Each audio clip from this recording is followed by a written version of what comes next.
Today I want to talk about politics on the internet, but from a different point of view than I did in discussing that earlier this week. Então hoje nós vamos falar sobre a política e a internet, mas de um ponto de vista diferente do que a gente usou para nas discussões da semana. In particular, I want to explore the politics of technology from the standpoint of selfhood, personhood, the sense of who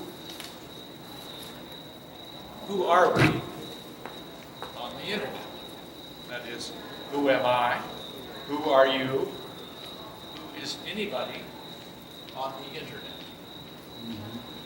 Especificamente, vamos falar sobre a questão da política e tecnologia em relação a questões de identidade pessoal, questões de identidade como pessoas, quem somos nós e, precisamente, quem é você, quem sou eu, quem são os indivíduos na internet.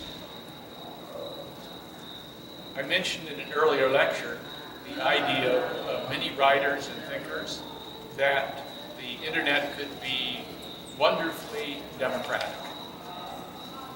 Eu falei mais cedo em outras palestras sobre a ideia que existia entre muitos pensadores que a internet poderia ser algo novo, maravilhosamente democrático.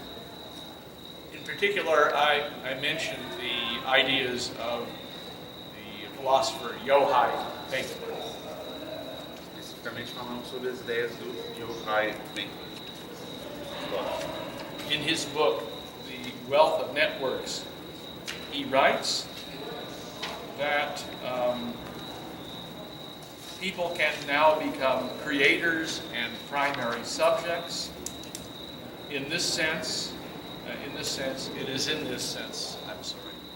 that the internet democratizes. Então ele escreveu no seu livro que na internet as pessoas podem virar criadores, sujeitos. É nesse sentido que a internet democratiza. He says we are witnessing a fundamental change in how individuals can interact with their democracy and experience their roles as citizens. Ele falou também que nós estamos testemunhando uma mudança fundamental na forma como os indivíduos podem interagir com a sua democracia e experienciar, ter a experiência do seu papel como cidadãos. And I mentioned two fundamental problems in this vision. One is the tendency of electronic communications media to concentrate power and to deliver the potential of the internet over to the wealthy and powerful institutions. Então a gente falou sobre dois problemas fundamentais desse modelo, e o primeiro é que a mídia de comunicações eletrônicas tem uma tendência a concentração de poder, entregando essa potencialidade da internet a instituições ricas, poderosas. So this gives rise to the phenomenon of what Tim Wu calls the master switch, which is after a period in which there are many possibilities for electronic communication, including the internet. At a certain point, the master switch is thrown and the pattern becomes that of oligarchy. Então nós temos isso tem a ver, essa ascensão do poderio sobre a internet tem a ver com aquele fenômeno que o Tim Wu chama do interruptor mestre, ou seja, que de uma vez todas aquelas possibilidades que existiam na internet deixam de ser esse grupo de possibilidades democráticas, são desligadas enquanto são ligadas ao controle da oligarquia sobre esse meio de comunicação. As I mentioned in earlier periods of time, let's say the development of radio, television, and cable television, the formation of concentrated power, monopoly, oligarchy, was ultimately, at least in the United States, that was the fate of what seemed to be democratic technologies.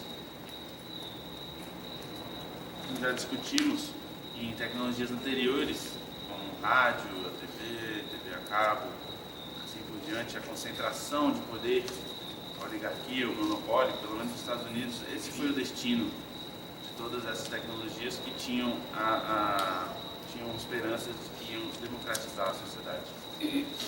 A second major problem that frustrates the hopes for democracy on the internet is that of the infection of major internet platforms by algorithms that are hostile to democracy.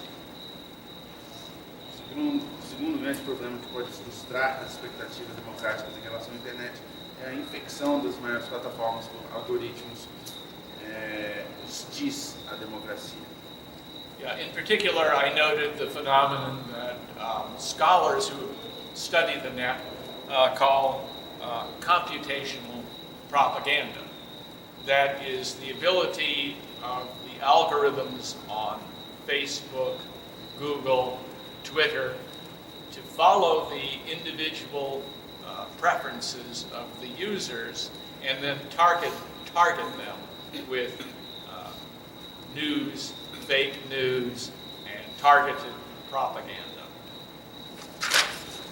Especificamente, falamos sobre o fenômeno da propaganda política computarizada, propaganda tendenciosa computarizada.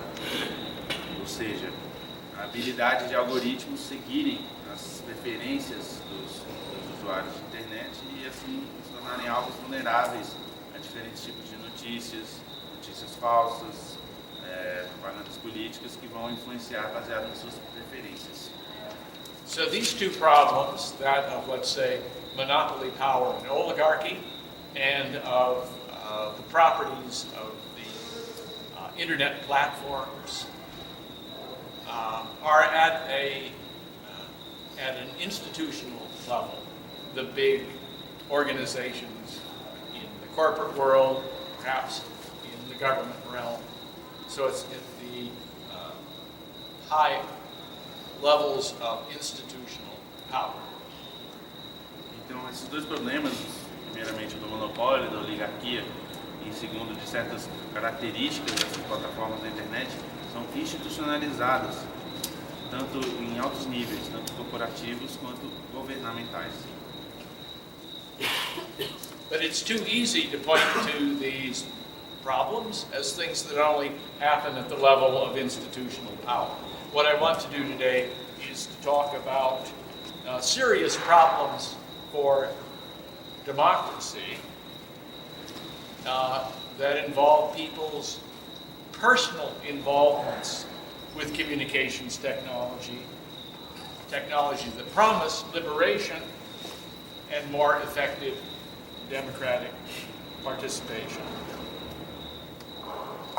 Então, no entanto, é fácil demais simplesmente acreditar que tudo isso só acontece no nível institucional. Hoje nós vamos falar sobre um outro problema sério da democracia que tem a ver com a interação pessoal de cada um dos indivíduos com a internet, com essas tecnologias que prometem um certo tipo de fortalecimento da democracia, cujo resultado Then the question is to re-emphasize it. Who are we on the internet? Who am I? Who are you? Who are all the people engaged there? What is their sense of selfhood, of being a person on the net? Então, a pergunta aqui é: quem somos nós? Quem é você? Quem sou eu? Somos todos nós nessa internet. A pergunta tem a ver com esse sentimento de si, sentimento de identidade pessoal na internet. I want to open up this question by discussing a wonderfully bizarre experiment on electronic media and human experience. Então, quero abrir essa fala de hoje lembrando de um experimento maravilhosamente bizarro sobre mídia eletrônica e sua interação com os humanos. This experiment happened in the early 1990s at a time when a new regime of communications, that is cable television, was being introduced into American homes. Isso foi no começo, esse experimento se deu no começo dos anos 90, quando um novo regime de telecomunicações estava sendo introduzido nos lares americanos, a TV a cabo. A well-known writer on nature and environmental issues, Bill McKibben, hatched an interesting experiment. Escritor bem conhecido sobre os assuntos da natureza, questões ambientais, chamado Bill McKibben, pensou nesse experimento. He arranged with several dozen families in Fairfax, Virginia. It was a neighborhood that had recently been wired with cable television. And he asked those families to take all the programs on selected channels over a 24-hour period. Então, ele combinou com algumas dezenas de famílias na cidade de Fairfax, Virgínia, que havia recebido recentemente os cabos, né, para TV a cabo nos bairros, para gravar em fitas de vídeo todos os programas em uma variedade de canais durante o período de 24 horas. There were 92 channels on this new cable TV system. So each family was given a video recorder, and they recorded all the shows for a 24-hour period. Então haviam 92 canais nesse serviço de TV a cabo, e cada uma dessas famílias recebeu um VCR para gravar fitas de vídeo de um dos canais específicos durante 24 horas. Then Bill McKibben went to his home in the Adirondack Mountains in New York State, not very far from where I live, as a matter of fact. And what he did was to take these tapes, and he watched television from these tapes for one whole year. Então, ele pegou todas essas fitas, levou elas para sua casa isolada nas montanhas Adirondack, na cidade de Nova York, perto de onde eu moro, e passou um ano inteiro assistindo todas as fitas do que havia passado na programação daquele dia. He didn't have a sophisticated methodology or anything. He just asked the question, what's on? Meaning, what's on TV? What is on television? Ele não tinha nenhum tipo de metodologia sofisticada para esse estudo. Ele simplesmente se perguntou, o que passa na TV? No fim das contas. So he watched and thought, what is on TV? And his book on this topic is called The Age of Missing Information. Então ele assistiu, pensou sobre o que ele estava vendo, e ele escreveu um livro sobre esse experimento chamado A Era da Informação que está faltando, a Era da Informação ausente. And his book describes various patterns of content in TV that he observed. E o seu livro descrevia vários padrões diferentes que ele observava na TV. And then, when he had gotten the basic blocks of materials, news, entertainment, sports, and so forth, described these various patterns, he went on to ask, is there a basic message that underlies all of these programs? In other words, is there a unity on television in the content? And if so, what is it? What's the basic message? Então ele dividiu, né, o conteúdo nos seus variados blocos, notícias, entretenimento, esportes, assim por diante, e analisou eles, tentando chegar à seguinte pergunta: existe uma mensagem básica trás de todos esses programas, uma mensagem que unifica tudo que existe na TV, todo esse conteúdo, uma união desse conteúdo como um todo. And eventually Bill McKibben came to a discovery. Yes, there is an underlying pattern. It's right there on all the channels and all of the different programs. There's no mystery about it at all. You can say, what is the underlying message? E ele chegou à sua descoberta, ele descobriu um padrão entre todos os canais, toda a programação, e que não era algo misterioso, era algo que estava bem na frente dos olhos deles. Tudo. The message is, you. A mensagem é você. That's what underlies all these programs, all the shows, all the news, and so forth. More precisely, the message is, you are the most important thing in the world. Então, isso que está subjacente a todos os programas, todas as notícias, etc. E mais precisamente, a mensagem não é apenas a mensagem é você, a mensagem é você é a coisa mais importante do mundo. So that's the basic content of all American television, he discovered. Então, então, esse é o conteúdo básico de toda a TV americana na descoberta do Bill McKibben. So, television asks, what do you like? What do you want?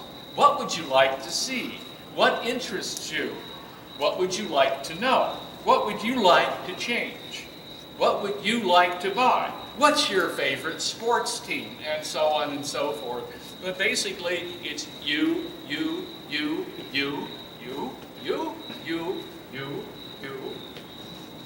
It's what TV is all about in the United States, anyway. Então, a TV pergunta às pessoas: o que você gosta? O que você quer? O que você gostaria de ver? O que te interessa? O que você gostaria de saber? O que você gostaria de mudar? O que você gostaria de comprar? Qual é o seu time favorito de esportes? Então, a TV está sempre se direcionando às pessoas, falando: você.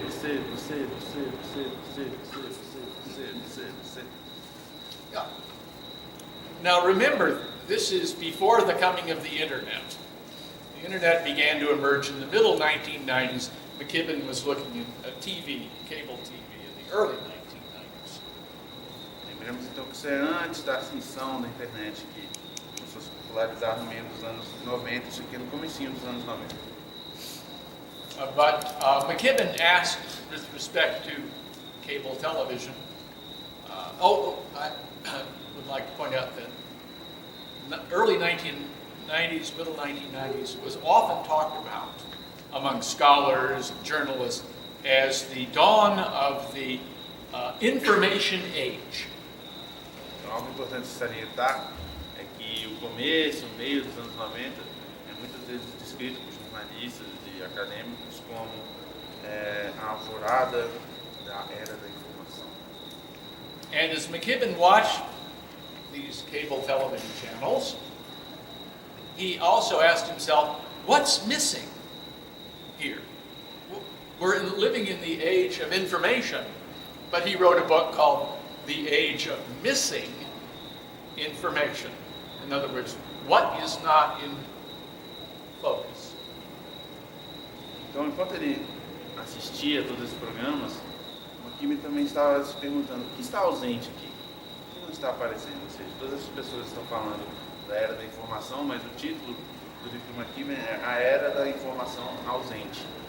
Então, o que está faltando nessa informação que está sendo disseminada? And his own answer actually relates to what we talked about last night, as I poked fun at the idea of the Anthropocene and that earlier literature on man and nature, man and space, man and values, and so forth. What McKibben decided was missing in the age of information was an awareness of nature.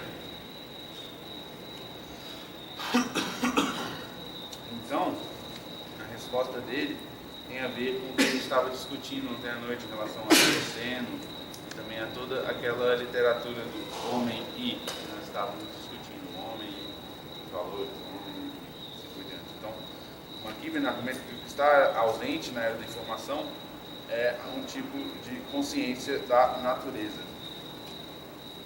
So people are so involved with me that they can't notice the world of nature that surrounds. Então, as pessoas estão tão envolvidas com si mesmas que elas não conseguem mais perceber o mundo natural que está à sua volta. I would add to this, McKibben doesn't stress it so much, but I would say another entity missing from the age of information is an awareness of society, of social relationships, face-to-face social relationships.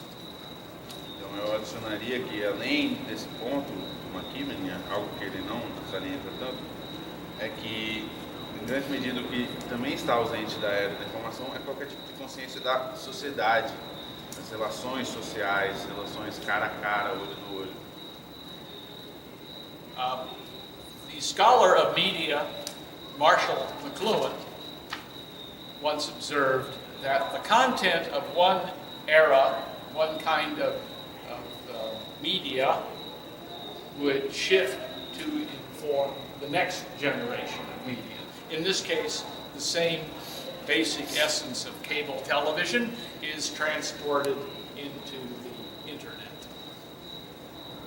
O acadêmico da mídia Marshall McLuhan observa que o conteúdo de uma mídia muitas vezes é transposto para a próxima era da mídia. Ou seja, nesse caso nós podemos ver formas que foram herdadas da TV a cabo para a internet. So in this case, the underlying message that McKibben discovered on cable television seems to have been transferred to the internet, which is to say that at the level of personal experience, it's all about you. You. When you turn on the internet, it has the same content as television. It's all about me. Então, nesse caso, houve uma transferência do conteúdo e da experiência pessoal que nós temos da TV a cabo para a internet. E, no sentido que é toda sobre você. Você liga o seu computador e está tudo direcionado para a sua pessoa. There is a crucial difference, however. With television, the sense of you, or sense of me, is passive and receptive. You just watch the shows, watch the advertisements, and so on. It's passive. Então, existe uma diferença chave, que é uma diferença crucial, em que na TV você é simplesmente passivo, receptivo. Ou seja, você está só assistindo os programas, assistindo as propagandas, você está só recebendo. On the internet, however, that obsession with me is now active, not passive. Na internet, no entanto, essa obsessão consigo mesmo, ela é ativa e não somente passiva.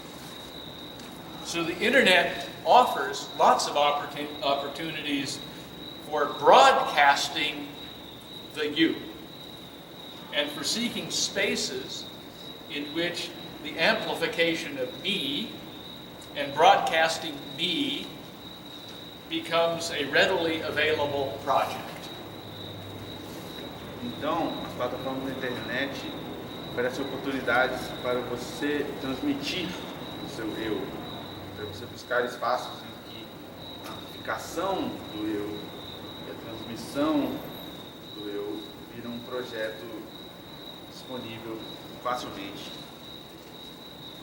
So on Facebook, for example, or Twitter, the other internet platforms, you broadcast who you are, and then you get friends, and you get likes, you forward messages, you retweet things that you like, and you send them around to say, this is me. Então, dentro dessas plataformas, do Facebook e do Twitter, você tem essa oportunidade de se transmitir para o mundo. Você tem amigos, você dá curtidas, você faz retweets das coisas que você acha interessantes. Então você está constantemente transmitindo para o mundo. Esse sou eu. É isso que eu sou. So you have friends, you have followers, you have likes, all of these things, and people, I'm sure you know such people, check every day to see how popular and influential they are. Então você tem seus seguidores, você tem suas curtidas, as pessoas todos os dias estão lá checando, tenho certeza que todos nós conhecemos essas pessoas, estão checando para saber quão populares elas mesmas são. Those who study the inner workings and algorithms of social media, that is Facebook, Instagram, Twitter, and the like, increasingly report that unfortunately the essence of the algorithms, of the codes in these programs involve addiction. Aqueles que estudam os processos internos, os algoritmos da mídia social, as principais plataformas, Facebook, Instagram, Twitter, diante, relatam cada vez mais que a própria essência das plataformas, dos algoritmos por trás dela envolve o vício. So what has happened is that the algorithms, the codes at the center of these platforms have been designed to respond to what are called the revealed preferences of the internet users. Então, o que acontece é que os algoritmos por trás dessas plataformas foram desenhados, foram concebidos para responder às preferências reveladas de cada usuário.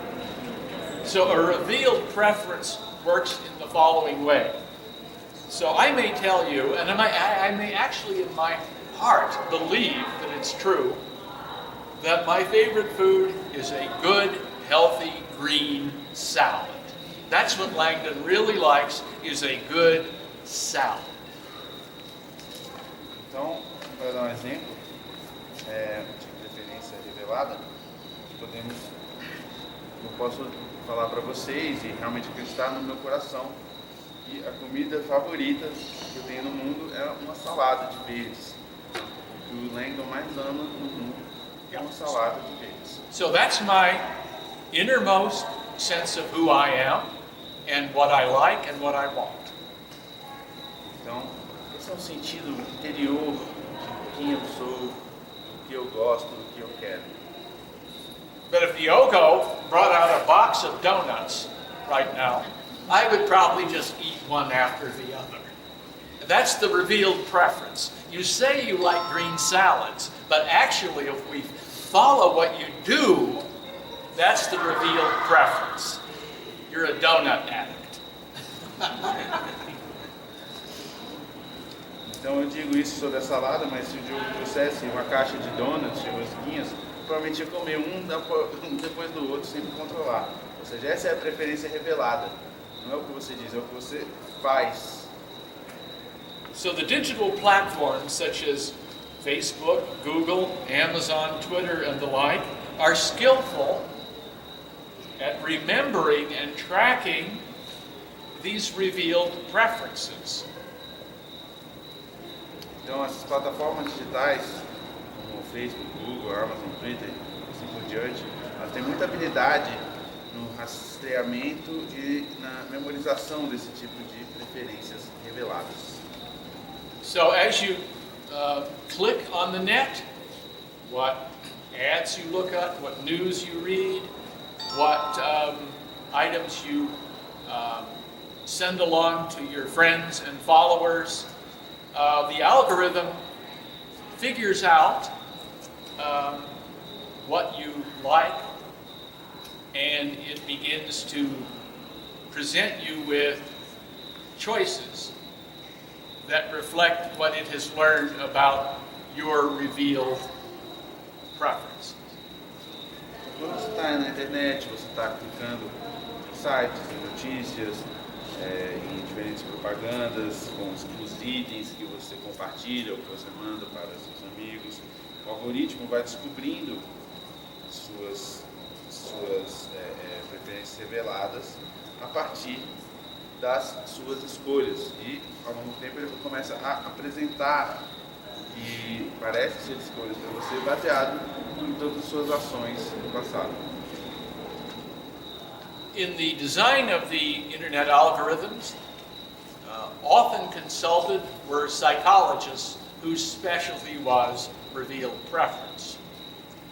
And this fit with the business model of, let's say, Facebook, because they make money selling advertising, basically. Então, no design desses algoritmos, muitas vezes eles consultavam com psicólogos que eram especialistas nessa questão das preferências reveladas. Então, isso faz todo sentido dentro do modelo de negócio do Facebook, por exemplo, porque o que o Facebook faz para conseguir dinheiro, basicamente, é vender propaganda. So, if you were on the streets of Brasilia and you ran into a drug dealer selling heroin, he would give you the first bag free. Take some of this, you'll enjoy it. And of course, everything, by comparison, everything for most people on the internet, the information is free. But it's also, as is true of heroin, although it's free, it's also addictive. Então, digamos que você estivesse andando pelas ruas de Brasília e um traficante te oferecesse heroína. Ele ia te dar o primeiro saquinho de heroína de graça falando, você vai gostar disso aqui, você vai gostar.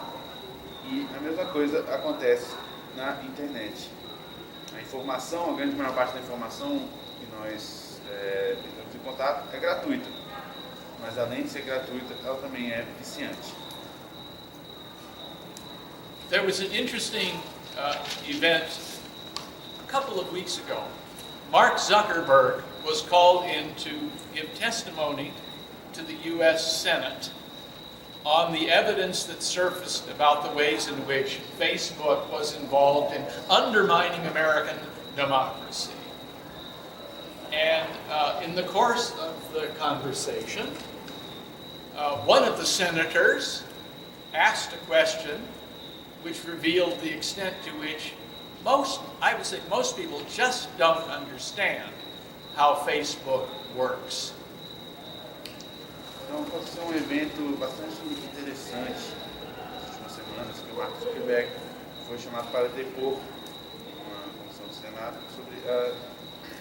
sobre a pressão das evidências da participação do Facebook em processos que degradavam a democracia e as eleições americanas.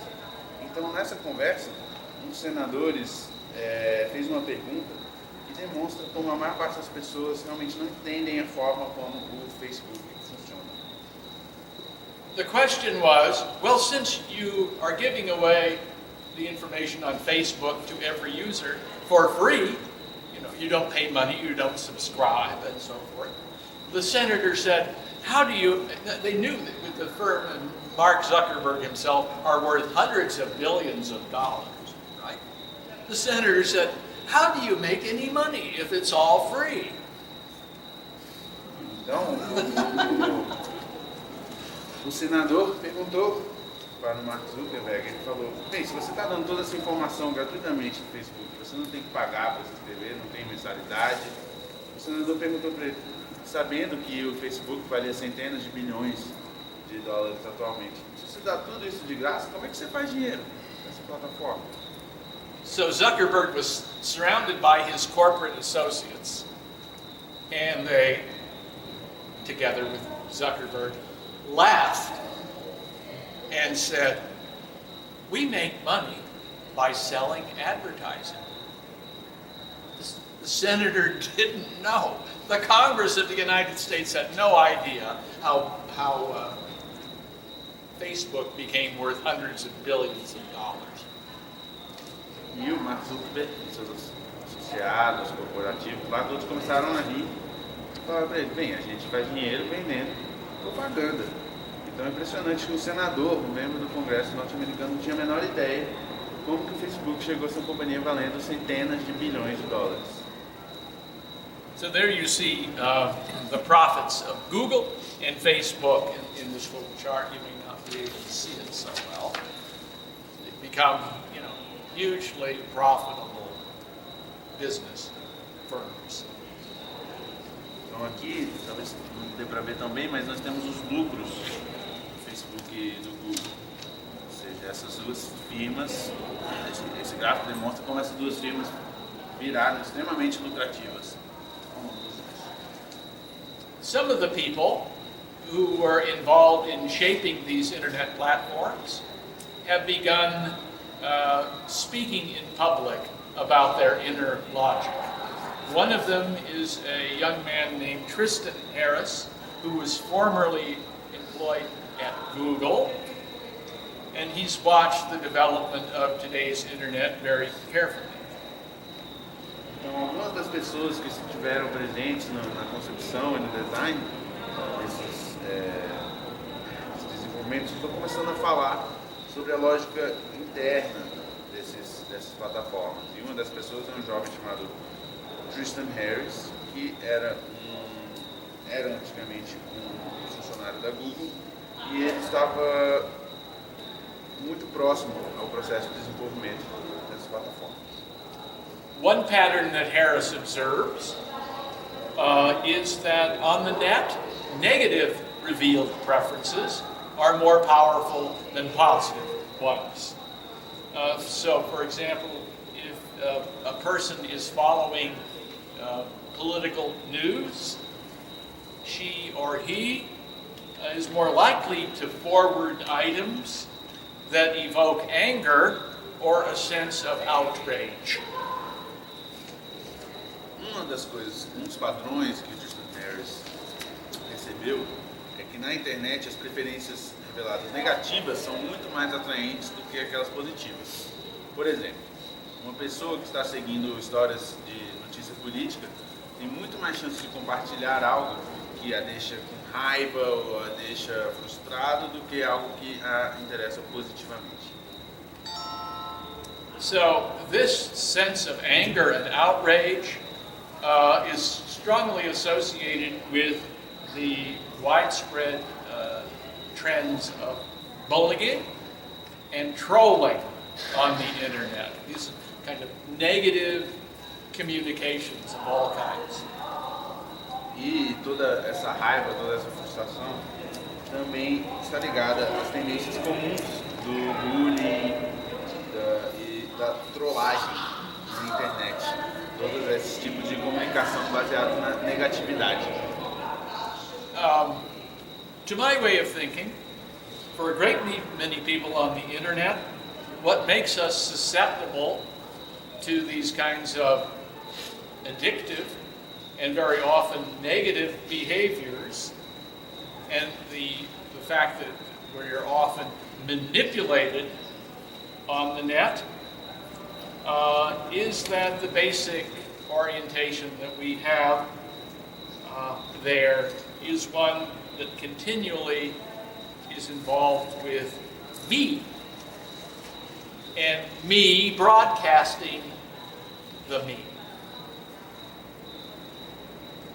A minha forma de pensar, para grande parte das pessoas na internet, o que torna a gente tão vulnerável a esse tipo de comportamento,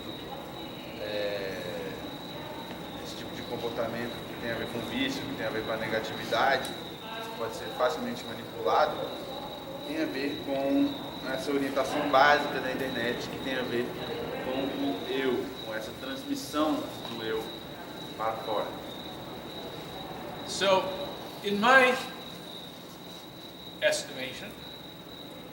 One sense of self, personal being, on the net is fundamentally narcissistic.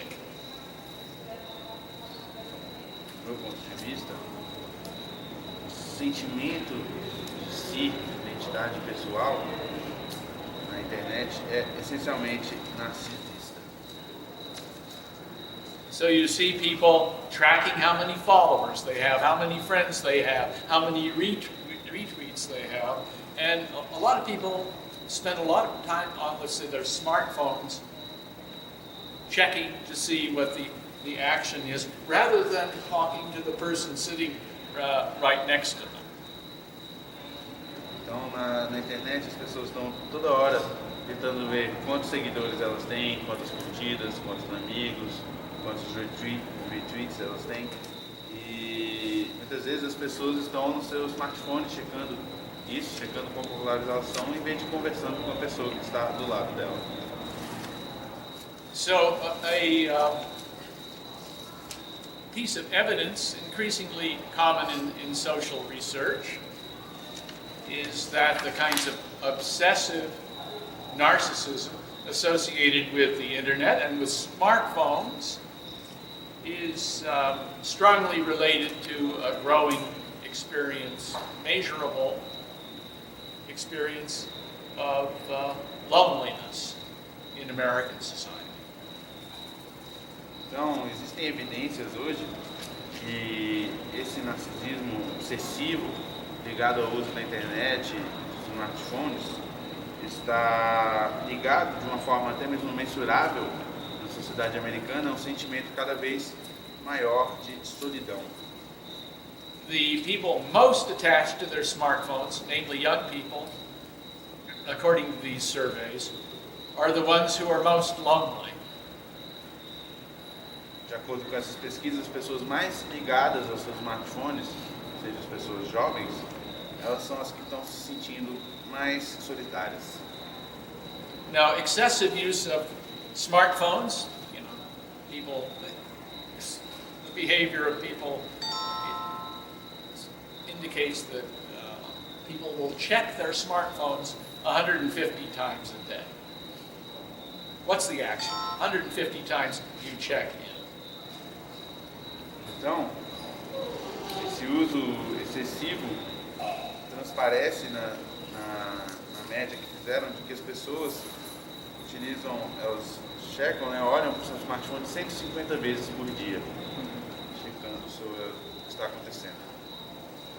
Excessive use of smartphones and the internet is probably not the cause of the experience of loneliness as measured by psychologists, but it is certainly a manifestation of its presence in society. It's called the selfie syndrome, basically.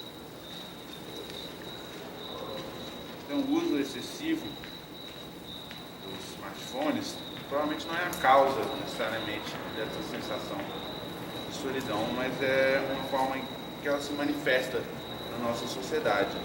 É algo que os psicólogos também chamam de síndrome do self. Another increasingly obvious feature of this mode of narcissistic selfhood is that it finds attachments with public figures that are even larger and more grotesque in their narcissism. Então, outra característica cada vez mais óbvia desse modo de identidade pessoal narcisística é a forma como ela se liga a figuras públicas que são ainda maiores e têm um narcisismo ainda mais grotesco. In ways that are highly problematic for democracy, it seems that narcissism may be infectious. Formas que são provavelmente bastante problemáticas para a democracia, parece que esse narcisismo é infeccioso, transmissível. During the last 2 years, there has been one most popular word searched on the internet platforms. One word. I'll just say, what do you think the word was? Então, durante os últimos 2 anos lá nos Estados Unidos, houve uma palavra que foi a mais pesquisada em todos os portais de... Vocês conseguem chutar qual que é a palavra que foi mais buscada nos últimos 2 anos nos Estados Unidos? Depressão? What? Depressão? Depression. No? One word? Yeah, it's a very good guess, though. Bom chute. Uma palavra. Anxiety. No? You? Me. Fabricio, yeah, that was it. No, Fabricio. I'll give you a hint. It was the name of a person. É o nome de uma pessoa. Most searched item on the net. Trump. Absolutely. Exatamente, Trump.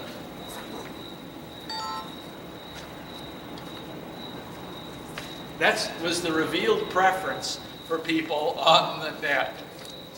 Então, essa foi a preferência revelada das pessoas na internet dos Estados Unidos, foi o Trump. So to a considerable extent, what we see here is the rise of a kind of cult of a malignant narcissism in which people identify with this supreme con man, the kind of person many people subconsciously admire: white, male, forceful, impulsive, famous, rich, foul-mouthed, and politically powerful. Então, em grande medida, o que nós vemos aqui é a ascensão de um culto, de um narcisismo maligno, em que as pessoas se identificam com esse golpista supremo, um tipo de pessoa que muitas pessoas subconscientemente admiram. Ele é branco, homem, bruto, impulsivo, famoso, rico, tem uma boca suja e ele é politicamente poderoso. So to summarize, for a skillful demagogue like Trump, the magnetism of narcissism can be a strong draw for those whose inclinations are strongly already focused on me, the self-interested, self-broadcasting me. So the narcissist in chief becomes the focus of one's own dreams and fears and hatreds and resentments. And that, I would say, is exactly Donald Trump's appeal. He connects with the narcissistic me in people, and they say, that's the kind of guy I maybe would like to be. Então, para resumir, para um demagogo habilidoso, um Trump, o magnetismo desse narcisismo pode ser uma forte atração para aqueles cujas inclinações estão fortemente focadas no eu, nesse eu auto-interessado, nesse eu que se transmite para o mundo. Então, esse narciso chefe, que é o Trump, ele é uma reflexão dos próprios sonhos, medos, ódios e receios de cada pessoa. E aqui está exatamente a fonte do apelo do Trump para as pessoas. Ele conecta com esse eu narciso de cada um. So it seems ironic, but the truth is that the more bad news about Trump appears, his affairs with women, his sexual assaults, the way he incessantly lies and so forth, the more people like him. And his famous statement here, I've got on the screen, in his presidential campaign, he said, I could stand in the middle of Fifth Avenue, that's the main avenue in New York City, I could stand in the middle of Fifth Avenue and shoot somebody and I wouldn't lose any voters. He says things like this routinely. I could just stand in the middle of the street and go, pop! And I wouldn't lose a single voter. Just one for me. That one, yeah. Então, quanto mais notícias ruins aparecem sobre o Trump, sobre os seus casos extraconjugais, sobre suas acusações de abuso sexual, sobre todas as mentiras que ele já contou, mais as pessoas parecem gostar e ser atraídas por ele. Então, aqui temos uma frase que Trump falou que exemplifica muito isso, que ele disse que ele podia ficar no meio da Quinta Avenida, ou seja, da rua mais movimentada de Nova York, e dar um tiro na cara de uma pessoa e matar ela, que ele não ia perder nenhum voto. Né? Ele podia simplesmente ir lá, pum, na cara da pessoa e não ia perder nenhum voto, porque o Fabrício complementou que perderia um voto somente, né, talvez, do cara que morreu. So it is this excessive, flamboyant figure, Trump. He embodies a great many people's sense of nation, power, and the larger American good, and this is contained in Trump's phrase that he's going to make America great again. Então, essa personalidade exagerada, essa personalidade chamativa do Trump, ele incorpora o sentimento de muitas pessoas em relação à nação, poder, a um bem maior, que é exemplificado naquela frase famosa do Trump, do Make America Great Again, vamos fazer com que a América seja grande novamente. I would also argue, but I won't go into the full argument this morning, that this sense of malignant narcissism, evident on the internet and also in American politics, is closely related to something I have talked about in other lectures, which is the heavily promoted ideology of libertarianism in the United States. Então, vamos fazer o argumento, a gente não vai entrar tão a fundo nesse argumento hoje, que esse tipo de narcisismo maligno que é proliferado na internet, na política, está relacionado àquela ideologia tão promulgada e tão incentivada nos Estados Unidos, que é a ideologia libertária. So the idea of libertarianism, and to some extent also neoliberalism, is that what really matters is you, your interests, your needs, your economic well-being, and if everybody pursued their self-interest, we would have the ideal society. Excuse me. Perhaps the best translation for libertarianism would be libertarianism, libertarianismo, não libertário. Libertarianismo, não falei até agora. Então, o libertarianismo e o neoliberalismo, em menor medida, eles promovem que mais importaria é você, seus interesses, suas necessidades, seus gostos, e que se toda pessoa, cada um, seguisse ao máximo os seus interesses e suas necessidades, chegaríamos a um bem maior. So the basic point is that following one's self-interest in a market society, that's the path forward, not the pursuit of the common good or one's connections to other people.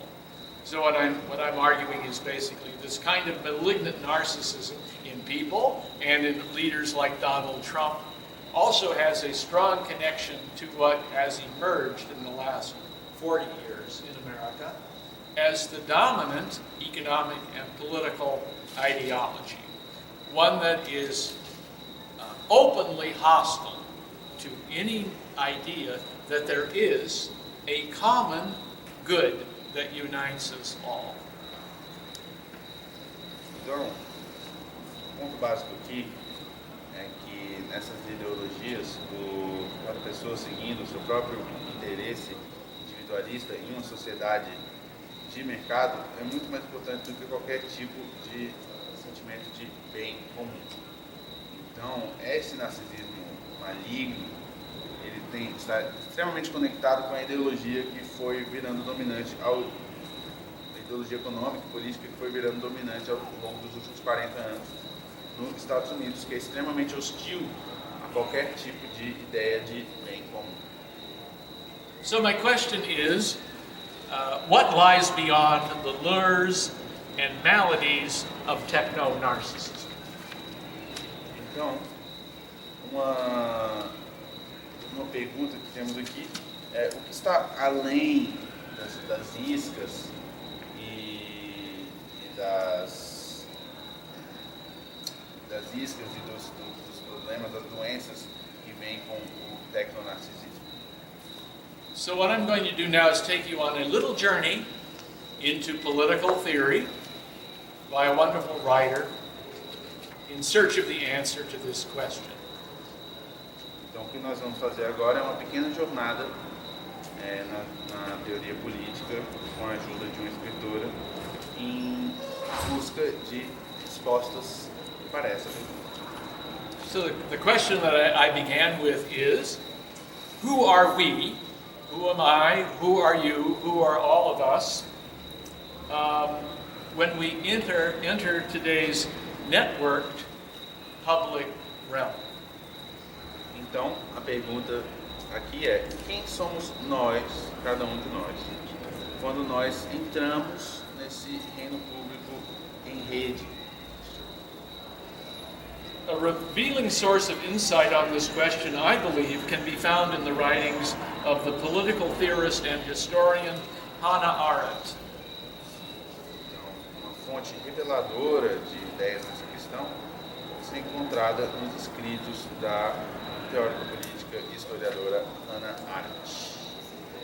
In her books, The Human Condition, and also on Revolution, Arendt explains what constitutes involvement in politics, a category in what she calls the vita activa, that is, activities that includes three major categories. First is labor. That labor is, in her view, what's involved in obtaining the necessities of everyday life. That's labor. She also includes work, that is, making things that will last. This building work, in her view, an architect proposed it, the engineers built it, and so forth. And then she also has a category which is crucial to our question today, which is that of action. So we have labor, work, and action. Então, na sua exploração da condição humana, especialmente nos livros da condição humana na Revolução, a Hannah Arendt busca explicar o que constitui o envolvimento na política a partir da categoria da vida ativa, que é uma das categorias da ação ligadas a dois outros tipos de atividade. E aqui, não sei se alguém faz tempo que eu não estudo Hannah Arendt, eu não sei qual a tradução que usam, porque nós temos a palavra labor mesmo, né? Labor. Então nós temos o labor, que é envolvido na obtenção das suas necessidades básicas, né? Comer, etc. Então nós temos Necessidades biológicas. E nós temos então o trabalho, que é envolvido na criação de coisas duradouras, por exemplo, esse prédio que estamos. Nós tivemos trabalho, tivemos arquitetos desenhando, tivemos todo o processo de construção disso aqui, e nós temos a ação, que é essa terceira categoria, que é muito importante para o que estamos estudando hoje. So as regard that third category of basic human activity, which is action, she looks at the distinction of two, what she calls realms. One is the private realm, and the other is the public realm. Então, dentro dessa terceira categoria, né, da ação, a Hannah Arendt traça uma distinção importante entre o que ela chama de reinos, o reino privado e o reino público. The private realm is the space, the place where we experience and enjoy intimate personal relationships to family, one's spouse, one's children, one's very close friends, and where we also cultivate a sense of who we are in our innermost being. So these are spaces of intimacy and close connection with those we care about. That's the private realm. Então, nós temos primeiramente, o reino privado, ou seja, aquele que a gente se envolve em relações íntimas com a nossa família, com o nosso parceiro, com os filhos, com amigos muito próximos, as pessoas que a gente tem maior carinho, e é ali que desenvolvemos aquelas coisas que são aquele sentimento de si, a identidade pessoal. Isso se dá dentro do reino privado. So in the private sphere, again, a person, you or I, can establish and maintain a solid definition of who she or he really is. Então, dentro da esfera privada, a pessoa pode cuidadosamente estabelecer e manter uma definição sólida de quem ela ou ele é.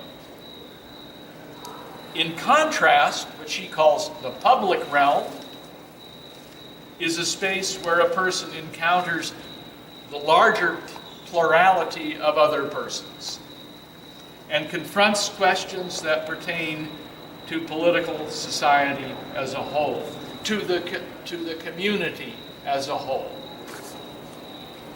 Isso contrasta com o reino público, um espaço em que a pessoa encontra uma pluralidade maior de outras pessoas que existem, e se confronta com questões que têm a ver com a sociedade política como um todo, com a comunidade como um todo. I hope you are following this little tour of political theory. I hope I've been clear about it. Espero que esteja todo mundo seguindo e entendendo esse pequeno tour aqui dessa teoria política. Espero que eu tenha sido claro nas minhas palavras. Much of Arendt's discussion derives from Aristotle. Boa parte da discussão da Hannah Arendt deriva de Aristóteles. Another characteristic, a crucial characteristic of the public realm, which is where we encounter the vast plurality of other people, according to Arendt, what characterizes it is that it's a space of appearances, in which one's identity is revealed not by a personally determined sense of self. In the space of appearances, one is revealed by what one says and what one does in the public context. Então, uma característica crucial aqui, dentro desse reino público, de acordo com a Hannah Arendt, é que ele é um espaço de aparências, um espaço em que sua identidade é revelada não por um sentimento pessoal, determinado pessoalmente de sua identidade, mas sim pelo que você faz, pelo que você diz. So her category of action, that's the third category. Action takes place in the public realm and in the space of appearances, and it involves making yourself known in word and in deed. So the crucial fact here is that whoever you think you are in your private life, when you go in public, you are continually watched, listened to, and evaluated, as you're doing now, looking at me, by the others. Então, nessa categoria ação, no reino público, você vai ser constantemente julgado pelas suas palavras e pelos seus feitos. Ou seja, dentro do reino privado, nós construímos nossa identidade de uma outra forma, mas no reino público, nós estamos sendo constantemente observados, como vocês estão observando aqui, todas as ações, todas as falas que você profere ou faz.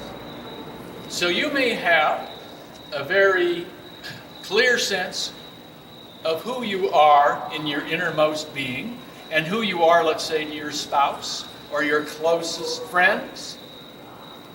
But this is not the self, according to Hannah Arendt, that appears and is realized in the public realm. Então você pode ter um sentimento de si muito bem definido dentro da sua própria mente, na sua relação com sua família, com o seu parceiro, com os seus amigos mais íntimos, com seus filhos, mas esse não é o eu, não é a identidade que aparece e é realizada dentro da esfera pública. So she writes,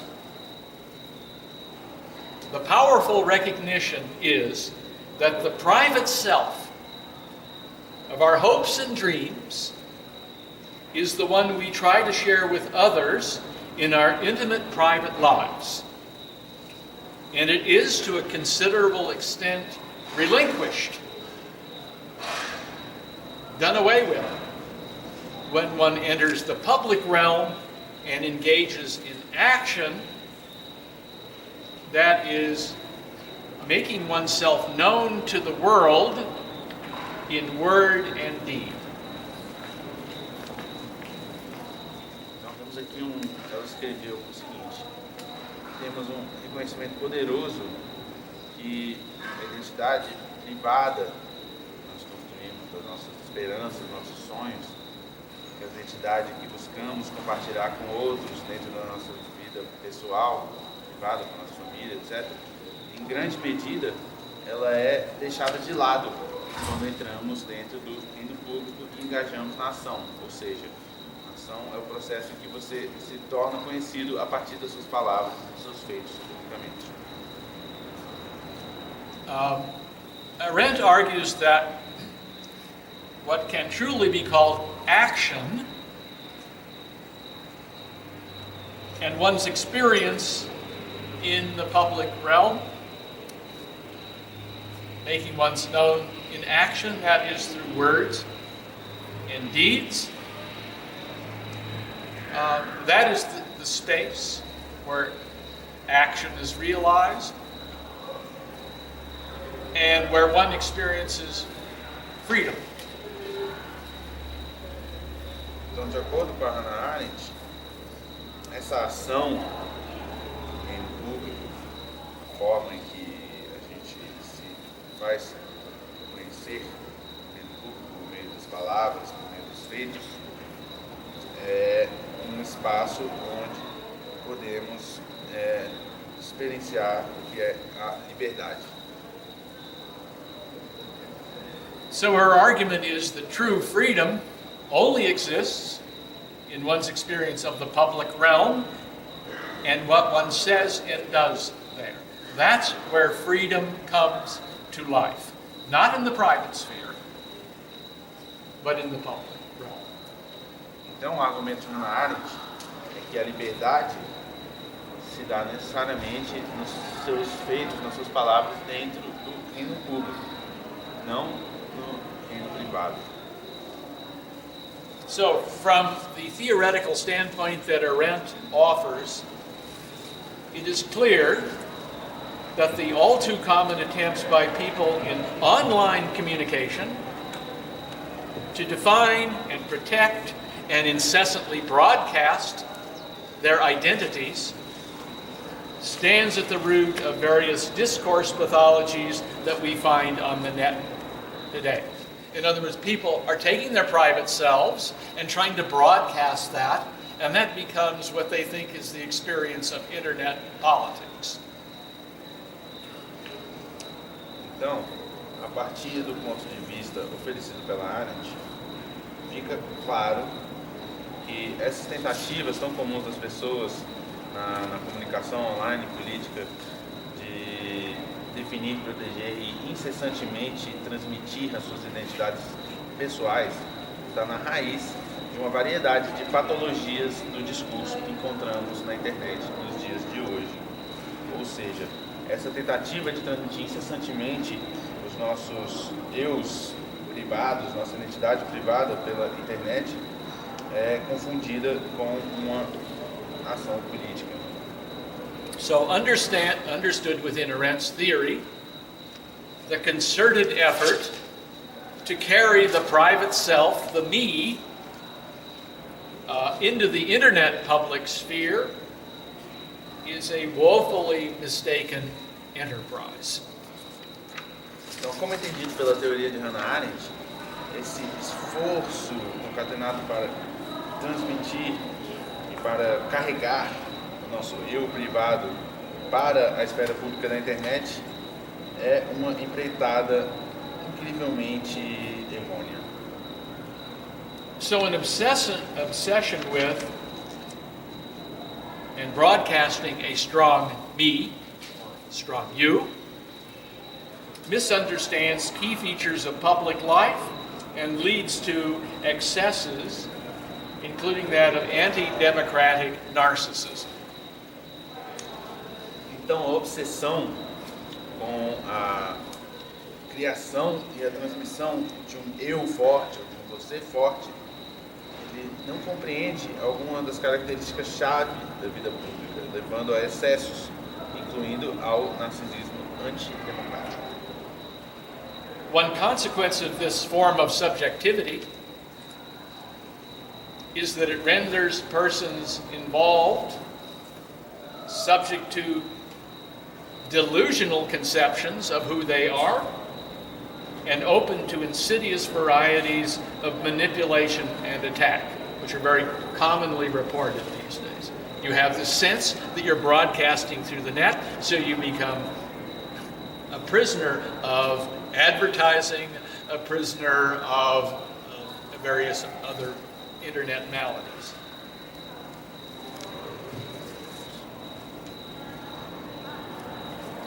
Então,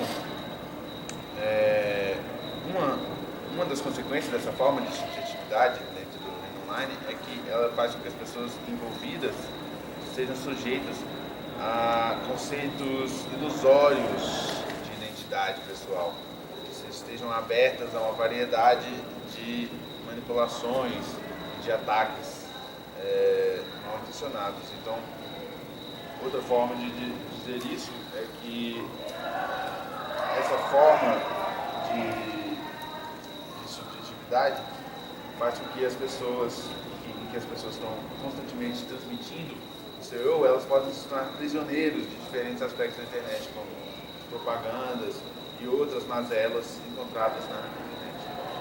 So what is important in the public realm, as she describes it, is not me, but we.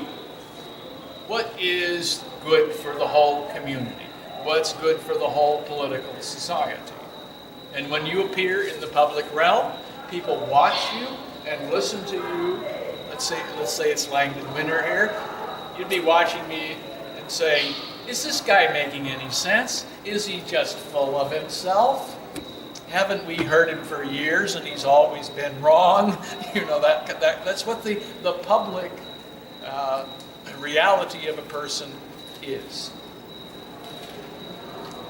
Então, de acordo com a Hannah Arendt, o que é importante dentro do reino público não é o eu, mas sim o nós, ou seja, o que é bom para a comunidade como um todo.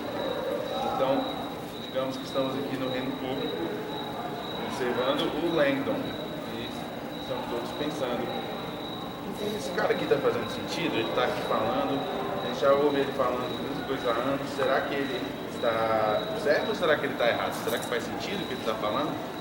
É isso que acontece dentro do reino público. So in effect, according to Arendt's view, each person has a second self that is only realized in the public realm, and ultimately that self, who you are, is determined by the experience and judgments of the others who share the public realm with you. Então, dentro dessa teoria da Hannah Arendt, cada pessoa tem um segundo eu, uma segunda identidade, que só é realizada dentro do reino público. E, em última instância, essa identidade, essa segunda identidade, é determinada pelas experiências e o julgamento dos outros sobre você, os outros que compartilham esse mundo público com você. Okay. Again, to read this quote. The powerful recognition is that the private self of our hopes and dreams, the one we try to share with others in our intimate lives, is to a considerable extent relinquished, done away with, when one enters the public realm and engages in action, making oneself known in word and deed. That's the main point. Então vamos voltar aqui ao ponto principal e ler aquela citação da Hannah Arendt. O conhecimento poderoso é que essa identidade privada dos nossos sonhos, das nossas esperanças, aquelas que nós compartilhamos com as pessoas que vivem nossa vida privada e íntima, é em grande medida botada ao lado, deixada de lado quando você entra no público e engaja na ação, se fazendo conhecer por palavra e por feitos. In her book on revolution, she carries this idea even further. She argues that in all modern revolutions, there was a movement to establish a new public realm. These took the shape of workers' councils. In the Soviet Union, they were little workers' councils called Soviets. That's what the real Soviets were.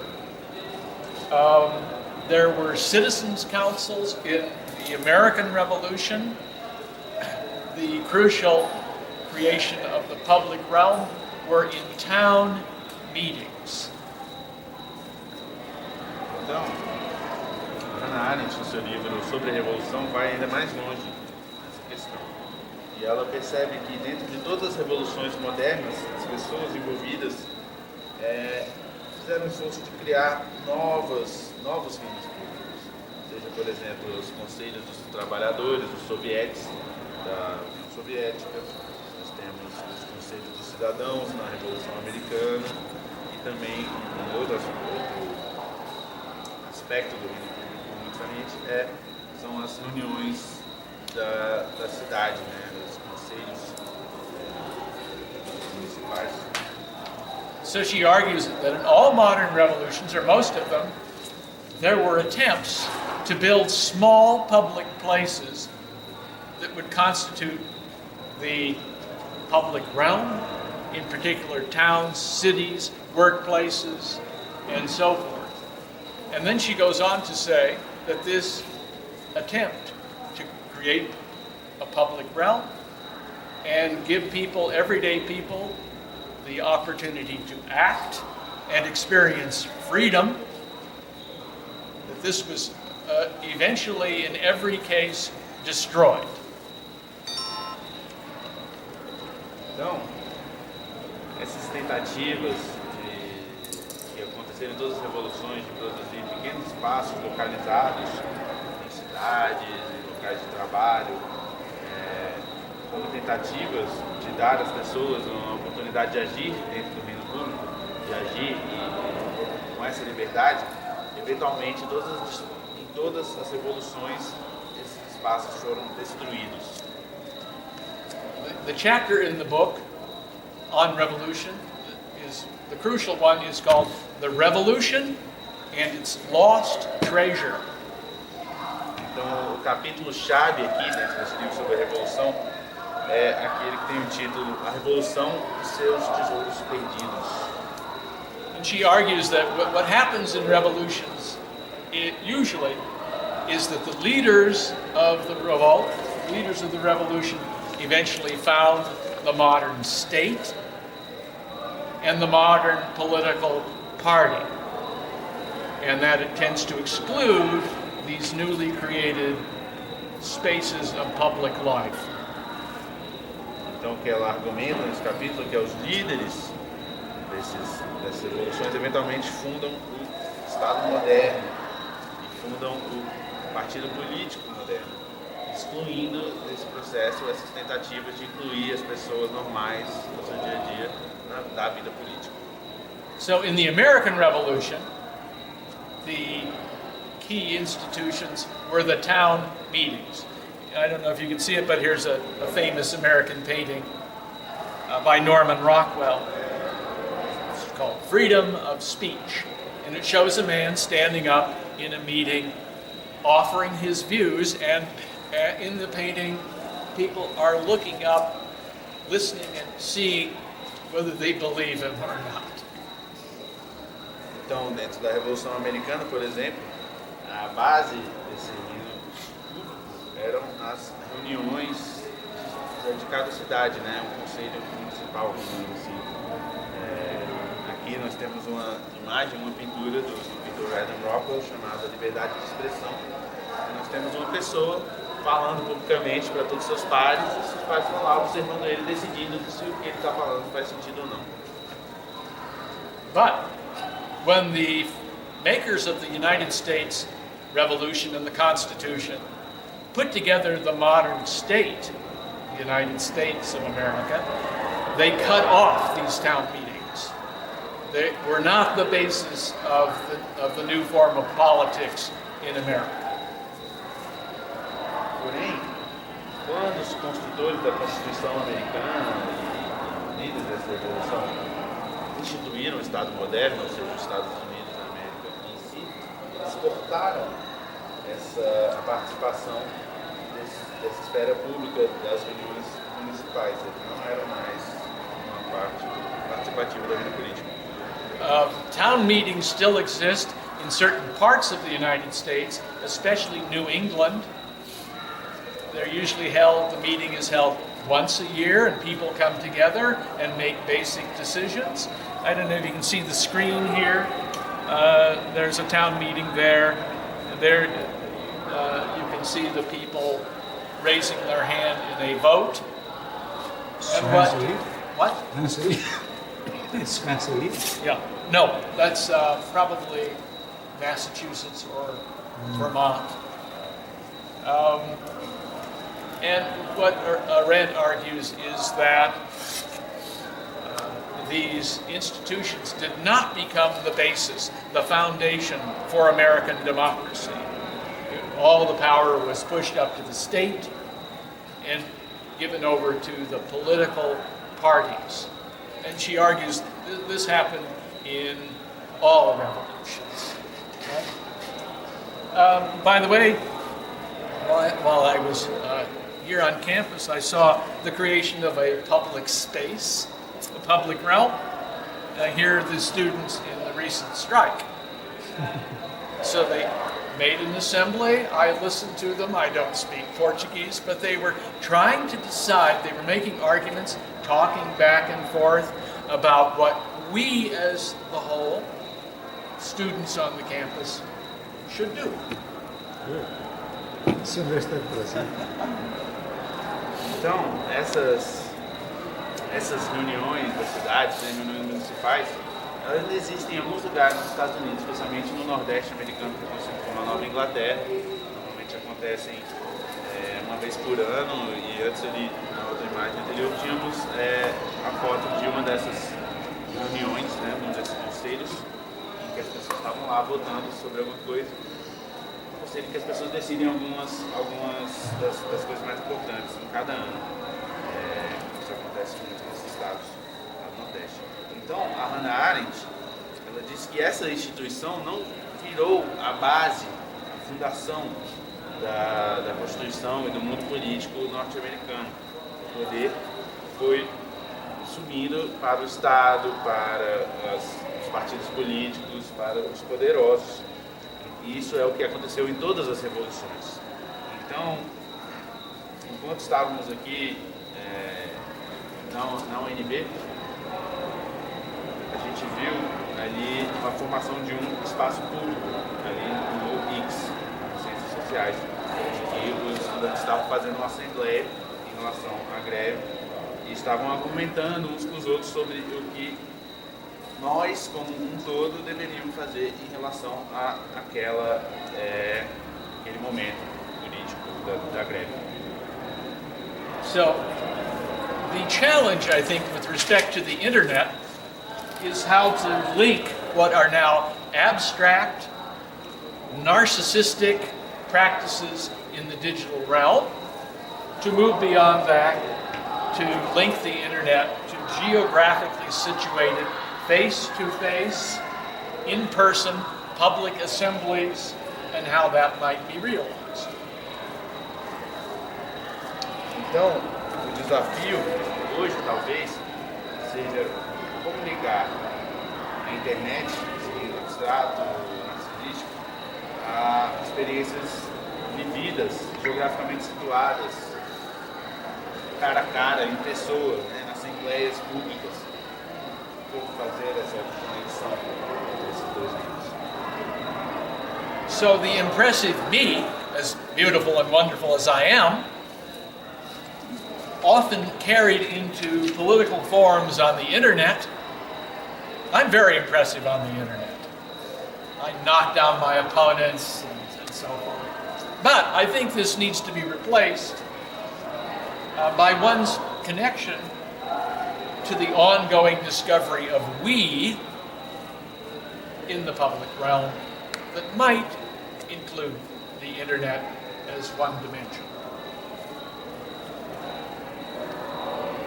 Então, esse eu tão maravilhoso, tão impressionante, tão lindo que existe na internet, por mais impressionante que eu seja, destruindo meus inimigos na internet e assim por diante, isso tem que ser substituído pela conexão de uma descoberta constante do nós na esfera pública, ou seja, uma esfera pública em que a internet vai ter um papel como um dos aspectos dessa esfera pública. To some extent, these questions are now being addressed, especially by people who worked in Facebook and Google and so forth, and who've noticed the addictive qualities, the narcissism that's there, and are trying to propose new alternatives. Então, até certa medida, existem pessoas que estão pensando sobre isso. Muitas delas são ex-funcionários do Google, Facebook, etc., que perceberam essas qualidades do narcisismo, do vício à internet, e estão tentando fazer algo sobre isso. One such organization is the Center for Humane Technology, founded by Mr. Tristan Harris, who I mentioned earlier. Então, uma organização desse tipo é o Centro para a Tecnologia Humanista, fundada pelo Tristan Harris, que nós mencionamos mais cedo. Their criticisms of the internet as it exists now are quite profound. As críticas à internet como ela existe hoje são bastante profundas. I'll read you some passages from their manifesto. I'll go through these quickly. Technology that tears apart our common reality and truth constantly shreds our attention or causes us to feel isolated, makes it impossible to solve the world's other pressing problems like climate change, poverty, and polarization. Continues, no one wants technology like that, which means we are all actually on the same team, Team Humanity, to realign technology with humanity's best interests. Então, vamos ler pouquinho das ideias desse centro a partir do seu manifesto, que diz: a tecnologia que rasga a nossa realidade comum e a verdade, constantemente dilacerando nossa atenção, também nos causa um sentimento de isolamento que faz com que seja impossível a resolução de outros problemas mais importantes do mundo, como a mudança climática, a pobreza, a polarização política. Continua dizendo que ninguém quer uma tecnologia desse tipo. Quer dizer que nós todos, na verdade, estamos no mesmo time, na mesma equipe, o time da humanidade, que quer realinhar a tecnologia com os melhores interesses da humanidade. They go on to say, our society is being hijacked and is stolen by technology. What began as a race to monetize, that is, to make money with our attention, is now eroding the pillars of our society: mental health, democracy, social relationships, and our children. E continua dizendo o seguinte: a nossa sociedade está sendo capturada pela tecnologia. E começou como uma corrida para monetizar a nossa atenção, agora está criando uma erosão dos próprios pilares que sustentam a nossa sociedade, nossa saúde mental, a democracia, nossas relações sociais e até mesmo as nossas crianças. So they say we are transforming public awareness so that consumers recognize the difference between technology designed to extract the most attention from us and technology whose goals are aligned with our own. We are building a movement for consumers to take control of their digital lives with better tools, habits, and demand to make this change. Então eles dizem o seguinte: nós estamos tentando transformar a consciência pública de tal forma que os consumidores reconheçam a diferença entre a tecnologia que é pensada para extrair a maior parte da nossa atenção e a tecnologia cujas metas sejam alinhadas com as nossas. Estamos construindo um movimento para consumidores de tal forma que eles possam controlar suas vidas digitais com ferramentas melhores, hábitos melhores, demandas melhores para conseguir chegar a essa mudança. So we're getting near the end, just a little bit more here. It remains to be seen whether or not what are called the tech humanists will propose significant steps to address the problems I've discussed today. Então já estamos chegando no fim, tem mais um pouquinho só. E ainda está por vir. Não sabemos se esses humanistas da tecnologia realmente vão propor passos significativos para lidar com os problemas que estamos discutindo hoje. One practical proposal that they have advanced is called time well spent. This involves being careful about your activities on the net to make sure that genuinely important concerns are attended to and truly significant social relations are the ones that occupy your attention.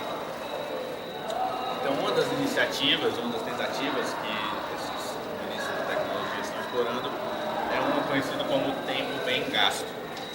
Isso envolve um certo cuidado com as suas atividades na internet para se assegurar que as preocupações que são genuinamente importantes são as que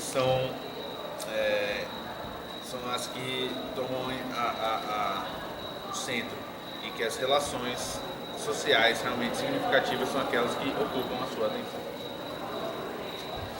In fact, this idea of time well spent, attending to, let's say, your relations to close friends, this idea has been taken up by Facebook, Mark Zuckerberg, and it's become part of the basic algorithm of Facebook. The idea is basically, there's Zuckerberg proposing this. The Facebook algorithm now will not, if you're watching videos, let's say sports videos, you've watched one and then it will suggest 5 more sports videos. That's what the algorithm does in the mode of revealed preference.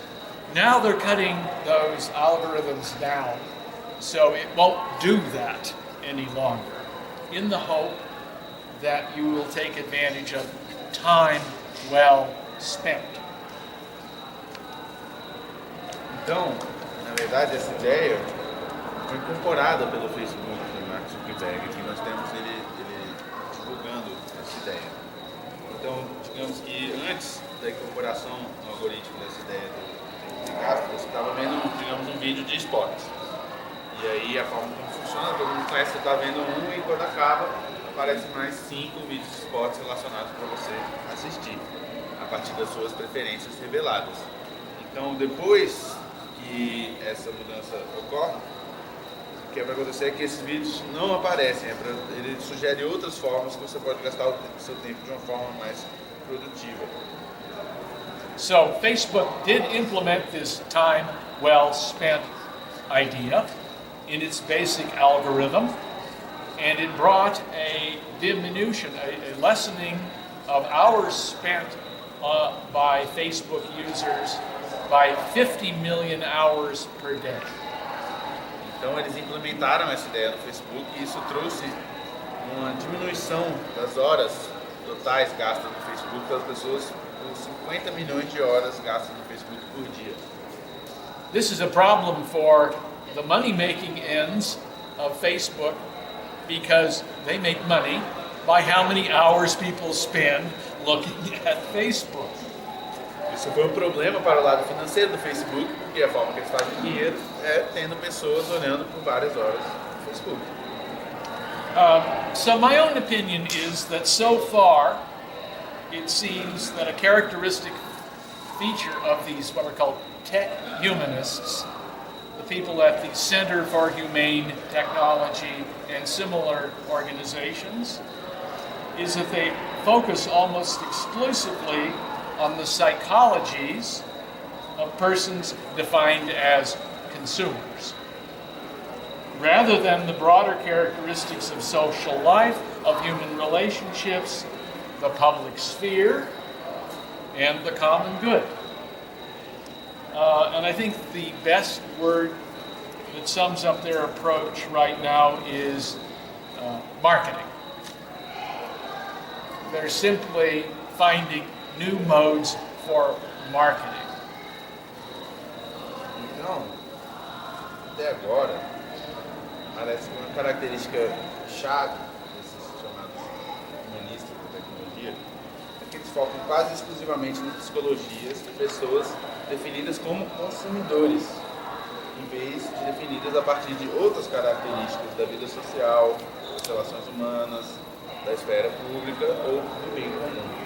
Então, a palavra que melhor descreve a abordagem dos humanistas até esse momento é marketing, propaganda. Eles só estão tentando descobrir uma nova forma, novos modos de propaganda. So I think the proposals so far of the tech humanists, I think largely because they have no understanding of the public realm, as clarified by Hannah Arendt, their proposals are primarily steps that individuals should take to reconnect with the internet. And their ideas are, for example, time well spent program. That would make you a healthier you, a healthier me than would otherwise be the case.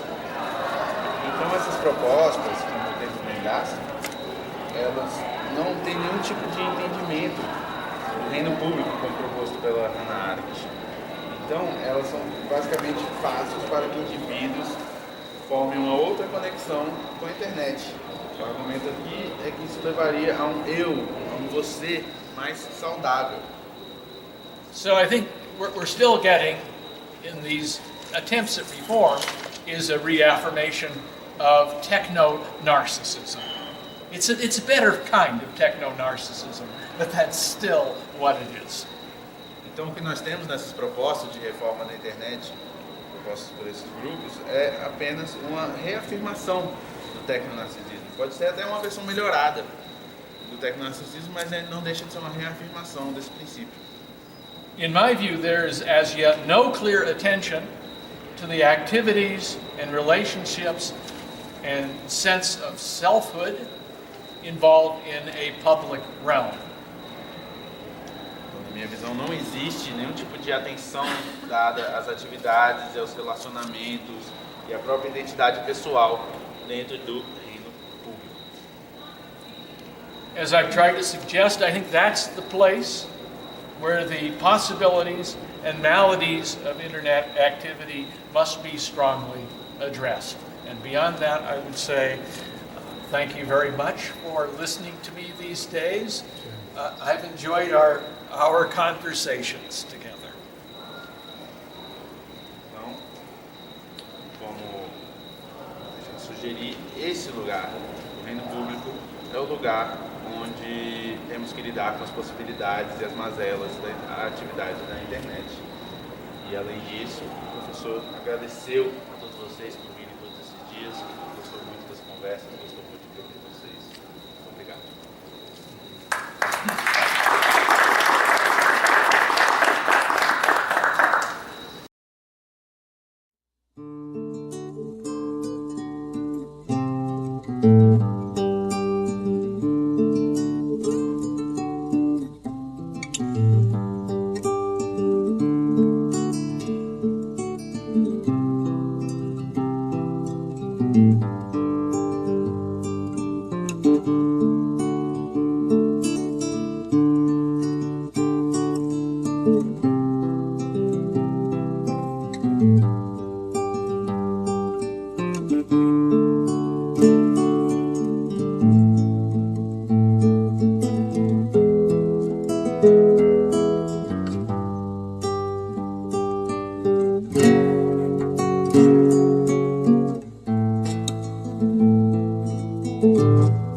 Sim.